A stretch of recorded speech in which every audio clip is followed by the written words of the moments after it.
tout manger sans problème. Vous êtes efficace. Et là, un jour, ton mari vient et puis dit, ah, cette fois-ci, c'est chaud, hein. Bon, j'ai trouvé 15 000 pour la semaine. Il faut prendre les 15 000. Tu vas faire le marché et puis on va manger pour la semaine. Si avec les 15 000, tu as fait le marché, vous avez mangé bien, qu'en fin de semaine, tu es efficient. Donc, efficacité et efficience. Voilà la différence. Être efficace, c'est atteindre les objectifs fixés avec les moyens qui sont disponibles. Être efficient, c'est atteindre les mêmes objectifs avec peu de moyens. Ça va?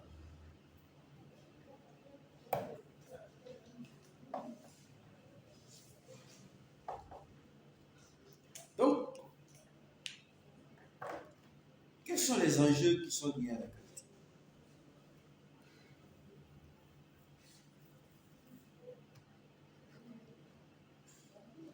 La qualité permet de faire face aux changements importants dans le monde, dans l'environnement de fonctionnement des entreprises. Tout à l'heure, j'ai demandé à chacun pourquoi tu as choisi la qualité. Tout le monde a été unanime. Non, lui, il a dit ça. Il voit qu'il y a la qualité, ça intervient dans le travail. Donc, sur le plan social et sociétal, la qualité intervient. Le plan social, c'est quoi? Sur le plan, on va revenir dessus, sur le plan technologique, la qualité permet, sur le plan économique, sur le plan écologique et environnemental, sur le plan managérial et stratégique, la qualité intervient. Donc, sur le plan social et sociétal, comment est-ce que la qualité a des enjeux? Contribution à la réduction du chômage et pauvreté dans la société. La qualité intervient dans ce sens. Pourquoi? Parce qu'aujourd'hui, on demande aux entreprises, non seulement elles recrutent du personnel, ça réduit le chômage, mais on parle de leurs responsabilités sociales et sociétales. On parle aujourd'hui des responsabilités sociétales de l'entreprise. Qui a une fois entendu parler? Quand une entreprise s'installe quelque part, elle doit tenir compte de ceux qui sont autour.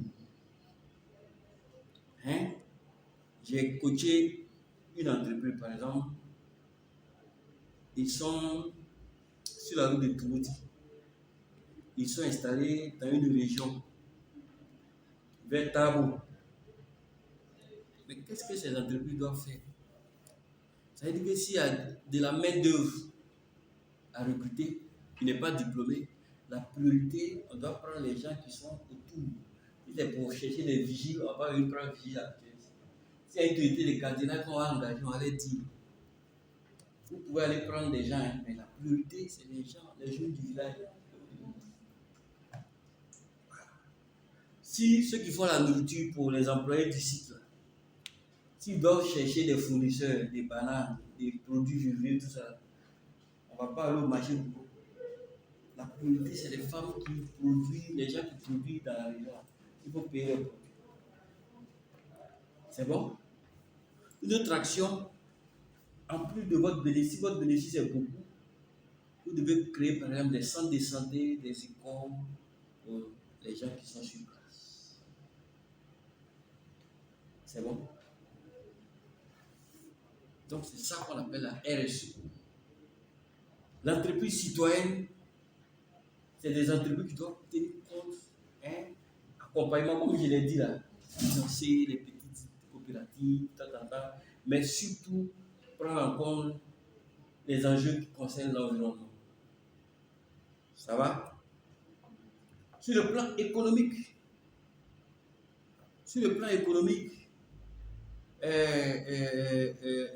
comment on appelle, il y a encore des enjeux de la qualité parce qu'aujourd'hui, les marchés sont ouverts. Ça va? Je peux produire en Côte d'Ivoire et puis vendre en Chine. Comme un Chinois peut produire là-bas et puis envoyer ici. Parce que la mondialisation, la globalisation a fait que le monde est devenu comme un village planétaire. Et on ne fait plus de protectionnisme. On dit plus bon, il ne faut pas les produits de tel vont rentrer sur mon marché. Tous les produits des autres pays peuvent se retrouver sur le marché ivoirien. Maintenant, si toi, tu es une entreprise ivoirienne et que tu es compétitive, tu peux faire face à la concurrence. S'ils payent les taxes droits qu'il faut, on peut leur permettre de venir ici. Ce n'est pas les Yambos qui sont ici. Voilà, hier, on me parlait d'un autre là, il s'appelle E-Tex, E-Tex, ou bien quelque chose. J'ai pris un véhicule avec eux. Et ils sont encore moins chers à comparer. Et puis j'ai pris. Donc le marché est libre, chacun peut venir. C'est bon? Voilà. Pourvu que tu respectes les règles du pays. Donc ça fait que la qualité là, tu es obligé de mettre plus de qualité dans ce que tu fais pour être compétitif. Et quand on dit que tu es compétitif, ça veut dire que tu tiens sur le marché. S'il y a un concurrent, tu peux tenir compte, tu peux tenir face à la.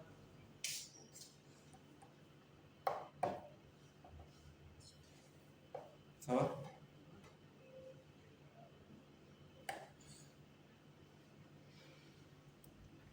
Sur le plan de l'alimentation et de la santé, aujourd'hui, il y a des normes.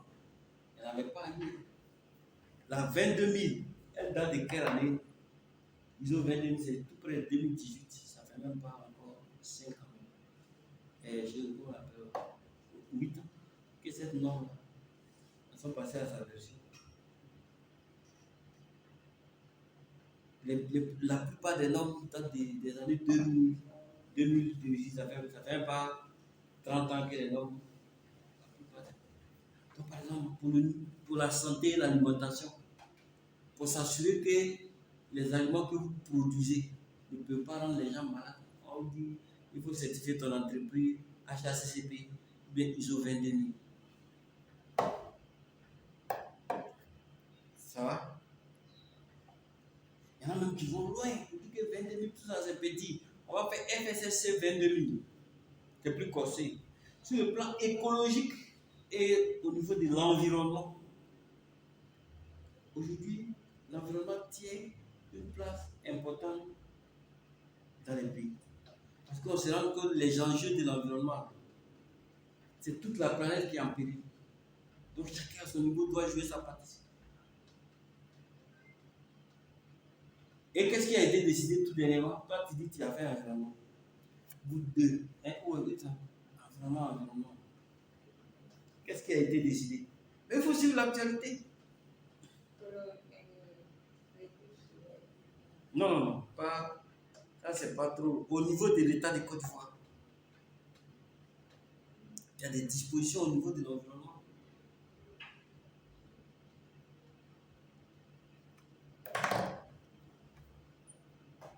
Je vais chercher ça et puis on va commenter ensemble.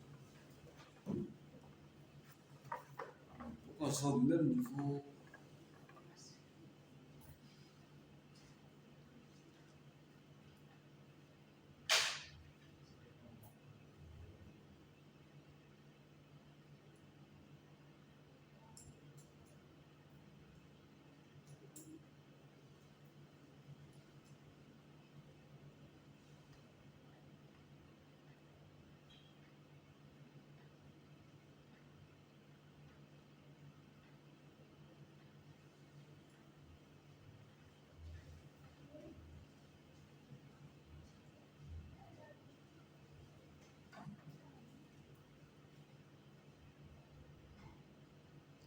Ok, donc il y a un élément qui est important. On dit le nouveau code de l'environnement 2023. C'est quoi le code de l'environnement? Qu'est-ce que le code de l'environnement? Donc, tu as fait un jeu là. Tu ne sais pas qu'il y a le code de l'environnement. Si. Mais qu'est-ce qui a été décidé là? Oui, le code de l'environnement, c'est quoi? Oui, je sais. Mais je dis en interne, le code de l'environnement, c'est quoi? Là-bas? Quelle loi? C'est la loi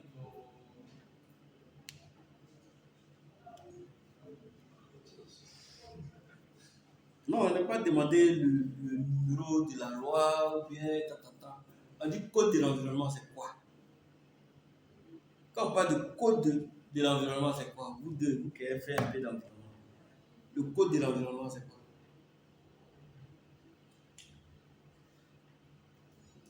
C'est là que ça commence. Hein.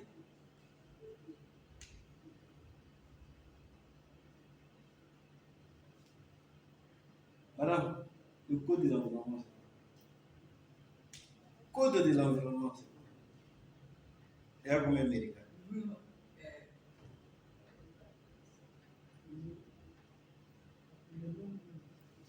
Le code de l'environnement. Qu'est-ce que le code de l'environnement?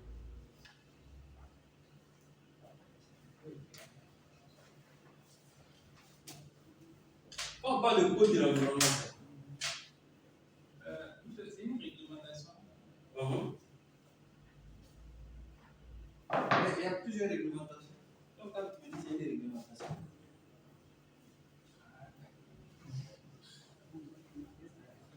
c'est loi ou bien toutes les réglementations sur l'environnement. Maintenant, quand on te dit code de l'environnement,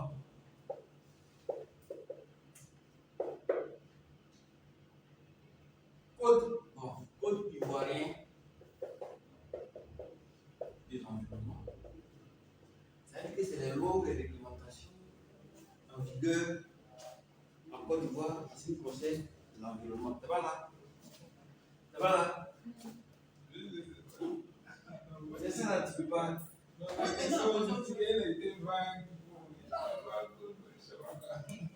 C'est ça. C'est le code de l'environnement. Donc, ce qui concerne l'application des règles de l'environnement, tout ça, ça va être le code de l'environnement. Code ivoirien.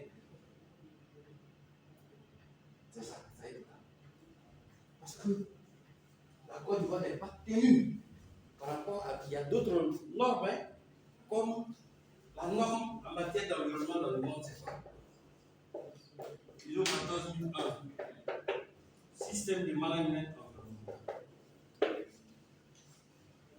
Ça, c'est un référentiel que les entreprises utilisent par rapport à leurs clients qui leur disent prouve-moi que tu respectes l'environnement. On n'engage pas l'État de Côte d'Ivoire.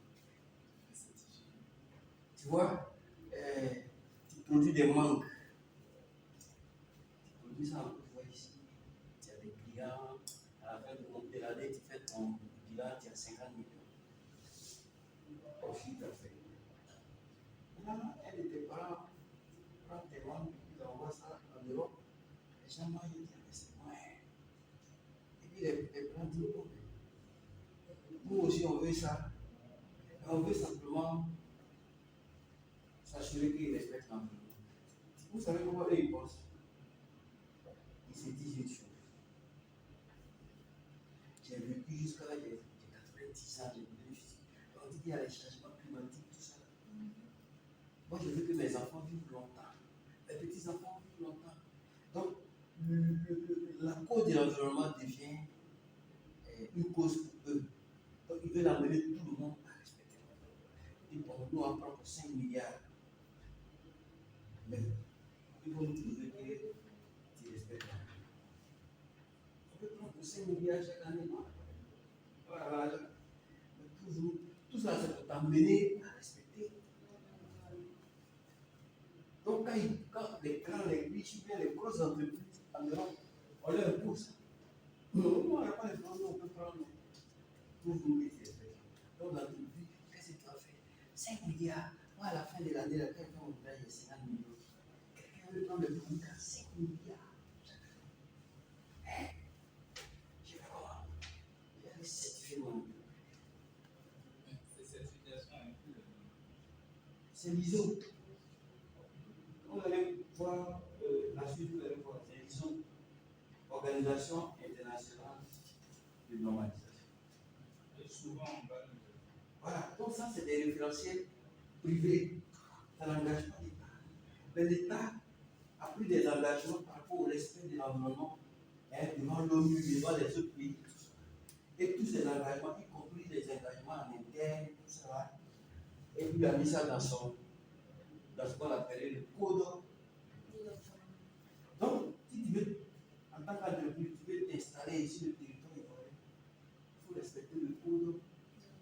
Donc, toutes les règles que tu dois respecter.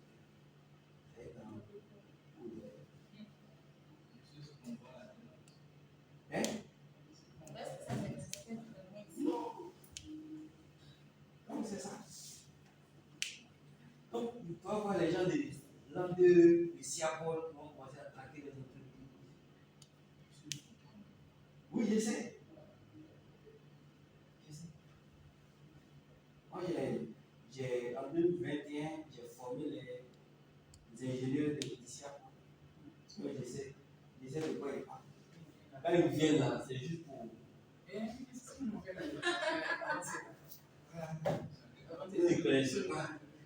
Mais vraiment, est-ce que vous ne pouvez pas nous aider? On va toujours trouver quelque chose.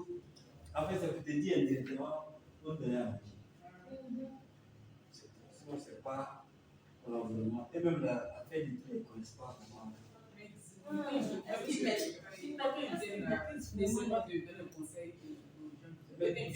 Mais c'est ce qu'ils devaient faire.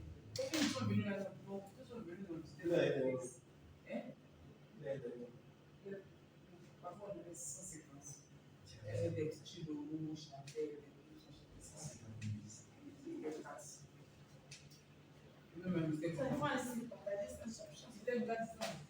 c'était du neveu, c'était préparer le quartier, rester un peu, c'était du neveu. Tout ça, c'est pour déstabiliser. J'essaie de distraire, c'est plus décidé et puis en même temps. On se mettait chez Stéphane, et puis de la viande, ou du chocolat, donc c'est bien, son promenait, donc déjà, son chien de famille. Voilà la prochaine. C'est pourquoi ils sont venus. Moi, je l'attends pour causer, eux, ils sont partis. C'est pas bon. Mais ils n'ont rien fait. Mais non, mais dans le conseil, non, c'est comme ça. Au construit, oui. Au moins, la moindre des choses pour moi, c'est d'assister un peu. Mais quand il faut prendre pour partir. Vous voyez comment l'Africain est de nature. Alors, le blanc, quand il fait ça, c'est un objectif. Ça fait pas pause. Mais chez nous, on voit les choses à l'envers. C'est d'abord nous. L'État a créé le cadre. Et l'État doit aussi contrôler. Donc c'est nous-mêmes et puis l'État. C'est bien de mettre en place, mais il faut s'assurer que ça se passe selon les règles.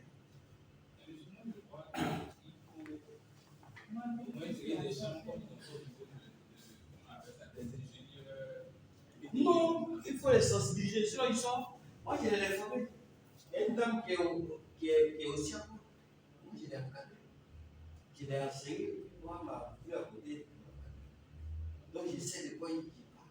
Donc, je vais dire quoi? Il faut créer des chambres. Parce qu'aujourd'hui, quand tu prends par exemple des ingénieurs des chambres, non, en fait, l'État doit mettre en place un système qui puisse, ou par exemple, le chef d'entreprise, c'est simple. Il y a un numéro. Par exemple, quand les gros camions roulent sur la route, là, si je conduis mal, appeler tant. C'est simple, ça reste.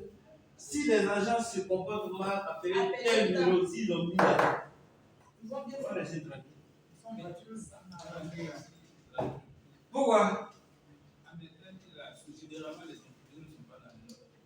C'est ça aussi l'environnement. Généralement, je trouve que c'est un peu comme la police. Si la police a appliqué les règles sans bouffer les 1000 francs, personne ne pourra rouler.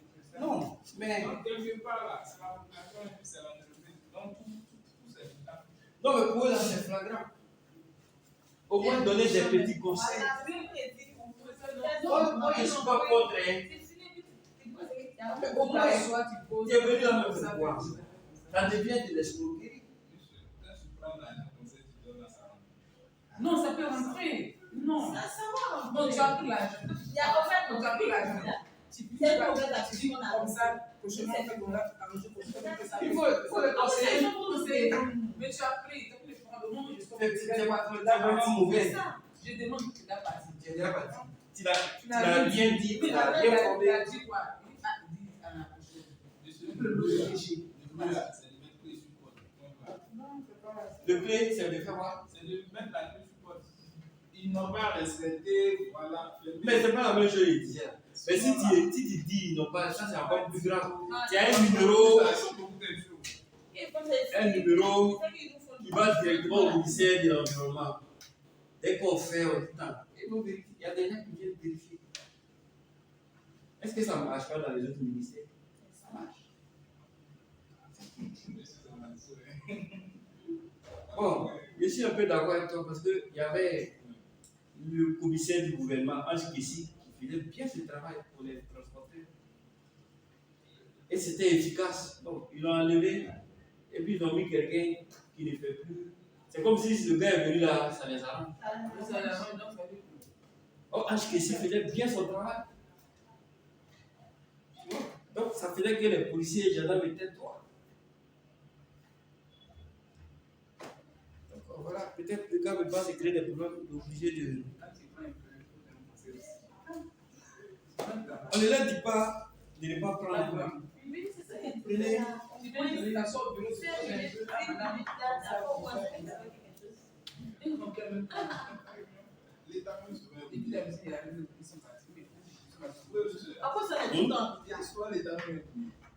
L'État est quoi? Oui, mais c'est de tout ça on parle.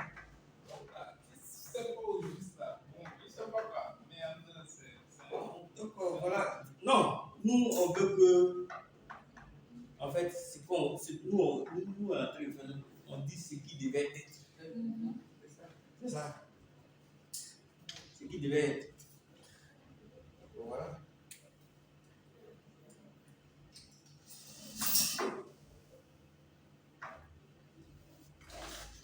Sinon, moi, j'aurais voulu que on vous donne des choses, l'argent, mais vous donner des conseils pour améliorer les choses.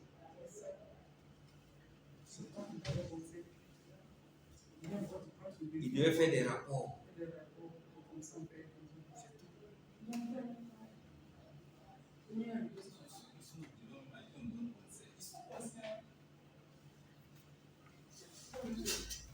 Souvent, on est dans des environnementalistes en Éden qui font rien. Donc voilà, écoute.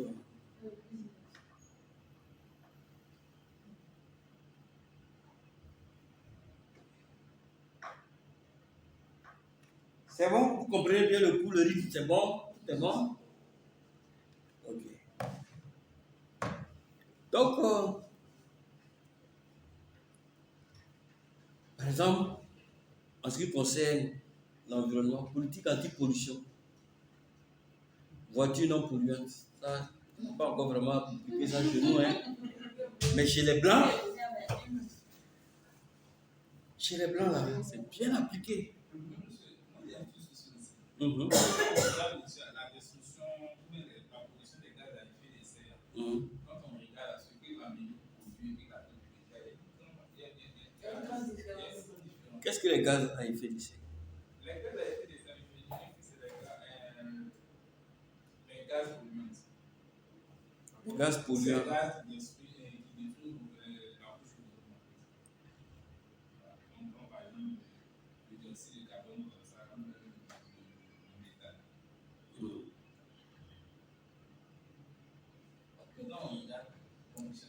Il détruit la couche de zone comment? La couche de zone comment? Mais puisque on trouve ces gaz-là dans l'air.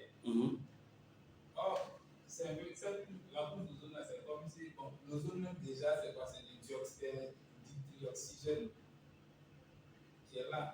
Donc, la réaction entre cette couche avec ces gaz-là, ça va la détruire. Oui, mais en fait, ces gaz-là sont naturellement présents dans notre environnement. Comment est-ce qu'ils peuvent. Mais c'est un peu, ils sont emmagasinés en fait. On prend par exemple des oxygènes comme ça, ils se trouvent généralement dans des arbres. D'accord, la base, ces gaz-là sont un peu comme dans la nature. Voilà. Maintenant, ici, en nous disant qu'il faut respecter l'environnement, mais on déjà vu la pollution là-bas, même il y a une grande différence avec l'Afrique. J'ai suivi un documentaire comme ça en État. L'État vient sur le produit 12% sur ces gaz. l'Afrique entière produit 4%. Maintenant, nous, on a sensibilisé, ils disent qu'ils respectent. Bon, s'ils respectent, comment tu peux dire qu'il y a tant de production? Non, c'est facile à comprendre. Tu as vu un exemple dont on vient de parler tout à l'heure. Des intellectuels. Ils ne sont même pas conscients. Est-ce que tu comprends? Bon, nous, en tant qu'État, on subit. On dit la Chine, les États-Unis sont les grands pollueurs.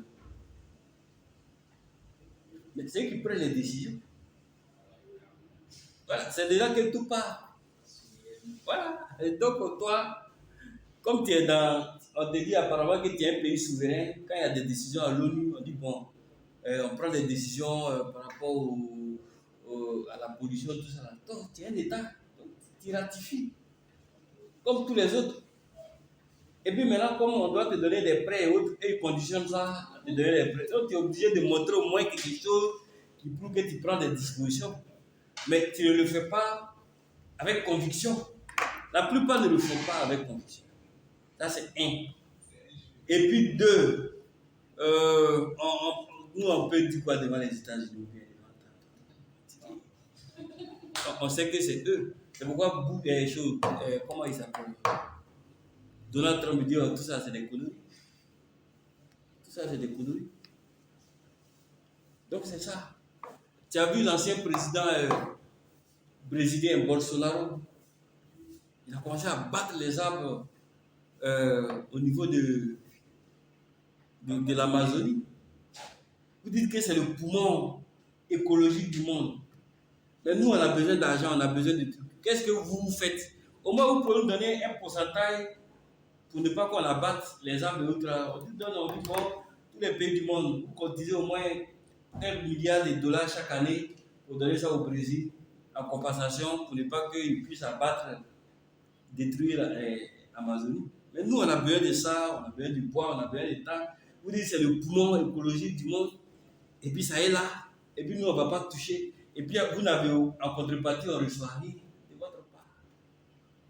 Et il dit ça, c'est des conneries.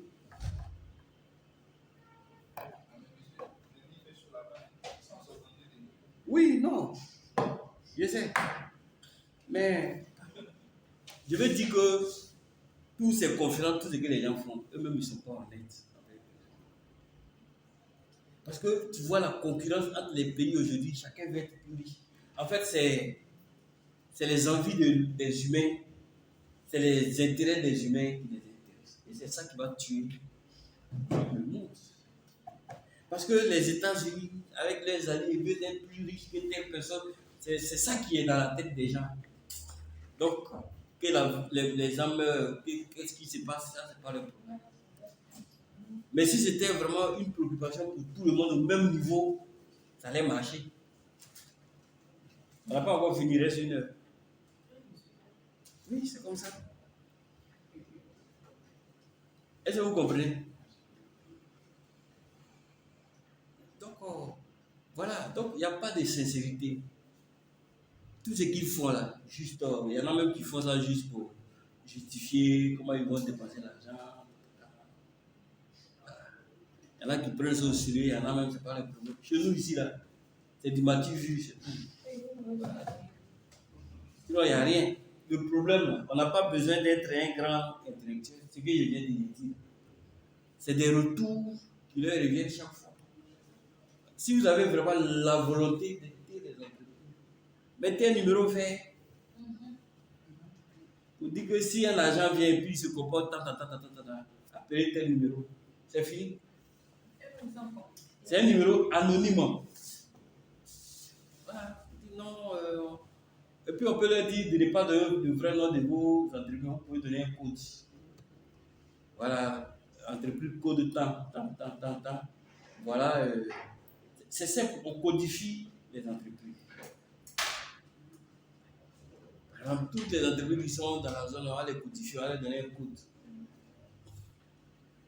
Et puis le code est connu au ministère de l'Environnement. Donc on dit, bon, le code tant, voilà ce qui s'est passé. on remonte l'information, on vérifie effectivement. On va les épingler. Est-ce qu'on ne fait pas ça dans le domaine de la santé?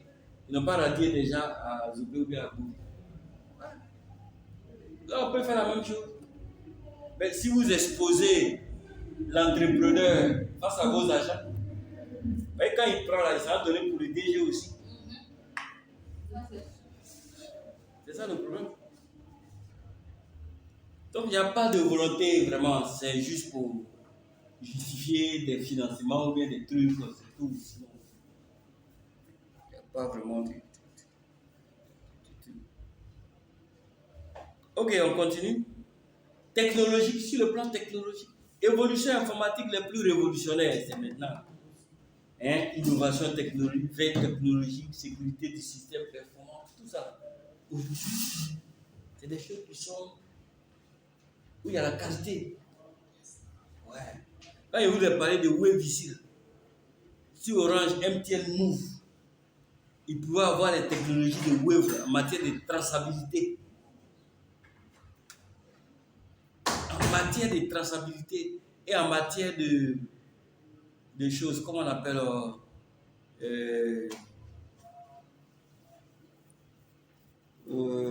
c'est vrai, ils tracent, mais en matière de règlement des plaintes clients,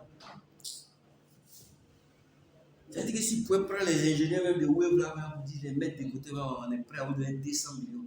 Comment ça fait? Et puis dès qu'on fait le truc avec ça, ils sont prêts à ça. Mais ils vont trouver ça où? On ne trouve pas. Donc c'est ça. Donc il y a des entreprises qui épient les autres. Quand les Chinois ont parlé de 5G, là, en même temps la directive de Huawei, là, ils l'ont attrapé. Les Américains ont dit aux Canadiens, il faut la bloquer là-bas. Ils l'ont bloqué par là. Quand ils ont vu peut-être des petites solutions, là, ils ont libéré la table. Donc c'est ça. Orange veille sur MTN. MTN aussi veille sur Orange.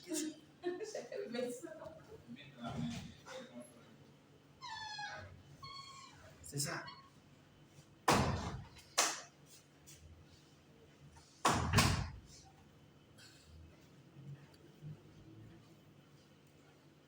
Même en matière de sécurité des systèmes, aujourd'hui, la qualité intervient.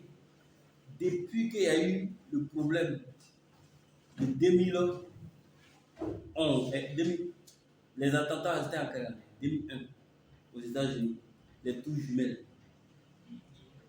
Ils se sont dit, mais si les Arabes ont été capables de prendre des avions civils en otage, ils veulent détruire, ça veut dire qu'il y a un bon matin, ils peuvent venir. Et puis là où peut-être on pollue tout l'eau qui va dans les robinets aux États-Unis, on peut mettre une barrique de poissons dedans comme ça. Et puis ça rentre dans les robinets. Et ils peuvent tuer tout le monde. Donc ça, on parle de bioterrorisme aujourd'hui. Donc c'est la qualité pour protéger des systèmes qu'on met en place. Pour surveiller. Parce qu'un bon matin, on a dit, bon, là où celui-ci produit son eau, là, le canal où on fait distribution, ça va à Yopougo, Basi, tout ça. Là. Quelqu'un a mis un gros poison et puis ça rentre dans tous les tuyaux. Le carnage qu'il va faire bien ici. Vous comprenez? Sur le plan managérial et stratégique, la qualité permet d'améliorer la gouvernance et la gestion. Ça, des États, on a parlé là. Des entreprises où le DG, il se croit tout perdu. Mais avec la qualité, le DG même, il est effacé. Voilà, quand on te dit, mais c'est le DG qui est là, c'est le DG là. Il est confondu aux autres.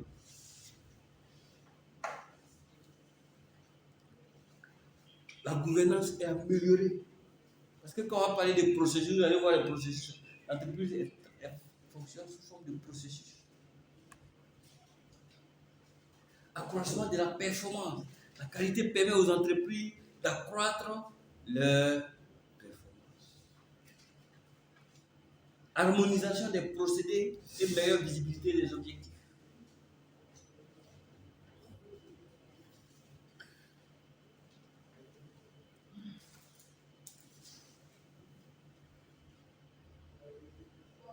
Donc, le constat, c'est que face à ces différents bouleversements que la qualité entraîne, dans les choses, comment on appelle, les bouleversements qu'on trouve dans la société, là. Il y a certains dirigeants qui dirigent leur entreprise comme dans les années 76. Oui, les Libanais là. C'est pourquoi il dit si c'est pour vendre à l'intérieur ou bien dans la sous-région là, il n'y a pas de problème, mais avec les blancs, ça ne marche pas. Ça ne peut pas marcher. Tant que Caridor n'a pas respecté les exigences de Coca-Cola, est-ce que vous voyez vraiment les produits là, vraiment sur le terrain? Mais s'ils ont respecté là, les produits doivent sortir comme Celui-là fait sortir ses produits Yuzu, tous ces trucs-là. C'est comme ça que ça doit sortir. Mais si vous ne respectez pas les standards, ça ne marchera pas. Donc il y a des gens qui gèrent comme en ce sens, c'est les Libanais. Quand il ne vient pas prendre avant 6 salaires, il n'est pas content. Il pense que tu es en train de voler son argent. Il n'aime pas les choses qui sont claires. Il n'aime pas ça. Mais ça n'évolue pas. Ça ne va pas. Peut-être c'est dans la région là tu vas vendre. Mais tu ne seras pas grand un jour comme les grands groupes américains ou bien français ou autres. Tu ne peux pas. Parce que tu n'es pas transparent. Donc, quand c'est comme ça, c'est suicidaire pour ton entreprise. Parce que tu ne peux pas tenir longtemps. Et puis, tu ne peux pas évoluer. Voilà. Donc, il faut que ces gens-là, ils puissent changer. Et pour changer, il faut la qualité. Donc, quand les hommes se trouvent dans une situation nouvelle, ils s'adaptent et changent. Mais aussi longtemps qu'ils espèrent que les choses pourront rester en l'état ou faire l'objet de compromis, ils n'écoutent pas volontiers les idées neuves. Ce qui nous arrête, c'est la peur du changement. Et pourtant, c'est du changement que dépend notre statut, notre salut. Nous n'avons que le choix entre les changements dans lesquels nous serons entraînés et ce que nous aurons su vouloir accomplir. Donc, quand on est dans la qualité, on ne doit pas avoir peur des changements. Donc, pourquoi la qualité est un impératif? Parce que la non-qualité tue. La non-qualité, c'est quoi? La non-qualité, c'est le fait de ne pas faire la qualité. On a vu tout à l'heure avec Mercedes, quand vous allez ramener toutes ces voitures à la base, vous allez voir ce que ça va vous coûter.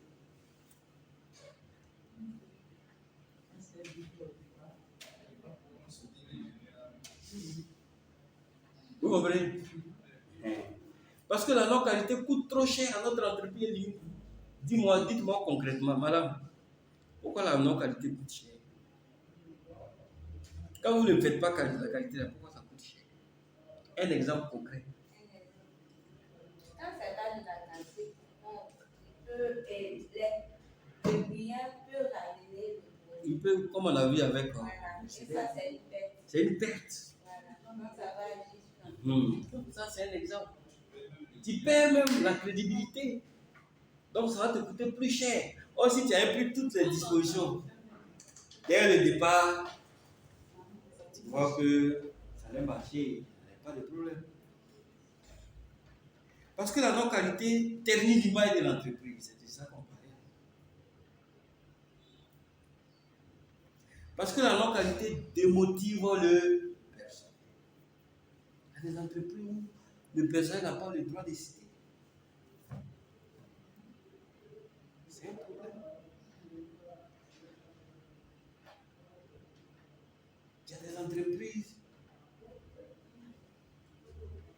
où le personnel n'est pas bien traité. Il y a des entreprises où on fait 2 mois, 3 mois sans payer les gens.